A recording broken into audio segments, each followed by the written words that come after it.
গণমুখী ও বাস্তব ভিত্তিক বাজেট প্রণয়ন করায় মাননীয় প্রধানমন্ত্রীকে অভিনন্দন জানিয়ে আজকের এই বাংলাদেশ বিড়ি শ্রমিক ফেডারেশনের সাংবাদিক সম্মেলন। প্রিয় সাংবাদিক ভাইরা, আসসালামু আলাইকুম। আশা করি আপনারা ভালো আছেন। বাংলাদেশ বিড়ি শ্রমিক ফেডারেশনের আহ্বানে সাড়া দিয়ে আজকের এই বাজেট আলোচনায় উপস্থিত হওয়ার জন্য আপনাদের জানাই ধন্যবাদ ও শুভেচ্ছা। 2024-25 অর্থ বছরের প্রস্তাবিত বাজেট পরবর্তী সময়ে আমাদের সামনে আমরা উপস্থিত হয়েছি। আপনারা জানেন, বিড়ি শিল্প উপমহাদেশের একটি আদি ও পুরাতন শিল্প। এই উপমহাদেশ যখন বেকার মানুষের কোনো কর্মসংস্থানের সুযোগ ছিল না, তখন বিড়ি শিল্পই ছিল একমাত্র কর্মসংস্থান। আজও দেশে এমন অঞ্চল রয়েছে যেখানে বিড়ি শিল্পই কর্মসংস্থানের একমাত্র অবলম্বন। প্রিয় দেশপ্রেমিক সাংবাদিক বৃন্দ, সুখী সমৃদ্ধ উন্নত স্মার্ট বাংলাদেশ বিনির্মাণে অঙ্গীকার স্লোগানকে সামনে রেখে 2024-25 অর্থ বছর বাজেট পেশ করা হয়েছে। এটি দেশের 53তম বাজেট। এই বাজেটের মূল লক্ষ্য মূল্যস্ফীতি নিয়ন্ত্রণ। সংকটের এই সময়ে এটি একটি গণমুখী বাজেট। এই বাজেটে চাল, গম, আলু, মসুর, পেঁয়াজ, রসুন, মোটর, ছোলা, ভোজ্য তেল, ময়দা, আটা, লবণ, খেজুর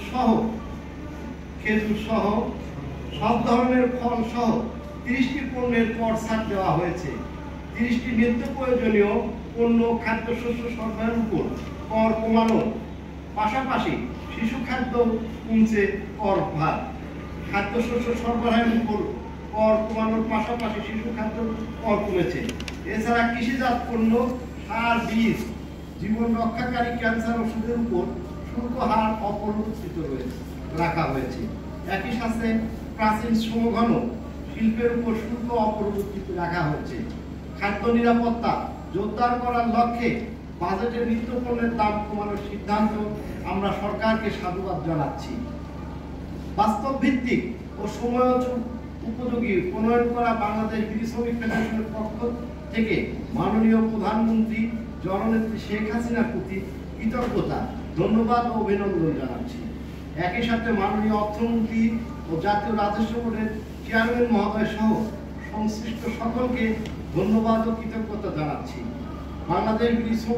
বাংলাদেশের বিড়ি শ্রমিকরা ন্যূনতম মজুরি বোর্ডের মাধ্যমে বিড়ি শ্রমিকদের বর্তমান বাজার অনুযায়ী মজুরি ঘোষণা করতে হবে। 3. বিড়ি শিল্পকে কুটির শিল্প হিসাবে ঘোষণা করতে হবে।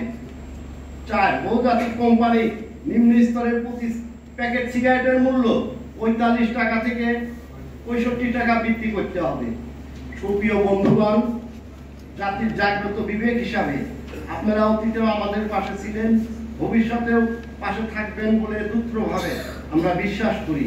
আপনাদের কলম আমাদের রুটি সহায়ক ভূমিকা পালন করবে বলে আমরা বিশ্বাস করি।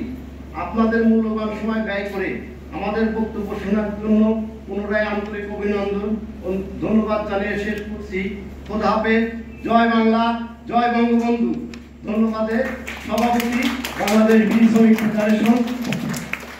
এই সিলসিলাতে আমার একটা অভিজ্ঞতা থেকে বলতেছি যে বারবার এই যে মন্ত্রী এমপি মনিস্টার কিছু না ঘুরিয়ে আমাদের দাবিগুলি যেন সরাসরি পার্লামেন্টের মাধ্যমে এবং আমাদের শ্রমিকদের প্রতিনিধিত্বের, বিড়ি শ্রমিকদের প্রতিনিধিত্ব দাবি জানাচ্ছে। পার্লামেন্টে আমাদের কমপক্ষে 2-3 জন প্রতিনিধি থাকবে, তাই ওখানেই আমরা সিদ্ধান্ত নেব কি হবে। আমরা পিছনে মন্ত্রীর ভিওলেটারের জন্য মন্ত্রীর কাছে করতে হবে। আমরা সরাসরি ট্যাক্স যেখানে আমাদের মাধ্যমে করতে হবে, তাহলে আমরা পার্লামেন্টে আমরা প্রতিনিধিত্ব করিয়ে আমাদের দাবি আমরাই ওখানে বাস্তবায়ন, তাহলে আমাদের আর পিছনে কেন করতে হবে। এই আইনগুলি সংস্কার করার জন্য সরকারকে দাবি জানাচ্ছি যে আমাদের কমপক্ষে 3 জন শ্রমিক প্রতিনিধি পার্লামেন্টে চাই এবং সেটা প্রয়োজন নির্বাচিত প্রতিনিধি যাতে জানাচ্ছি। আমি সবাইকে ধন্যবাদ জানিয়ে আমাদের শ্রমিকদের যাতে মঙ্গল হয়, আপনার সাংবাদিক বন্ধুরা আমাদের সবসময় পাশে থাকেন এটা জানি। দীর্ঘ 40-50 বছর ধরে আমরা পাইছি। এই জন্য আপনাদের জানাই যে আমরা চাই যে আমাদের দেশের আইন কানুন সব পরিবর্তন নতুন ধারায় সব কিছুর জন্য পরিবর্তন হয়। এই জানিয়ে আমার বক্তব্য শেষ করছি। এখানেই সমাপ্তি ঘোষণা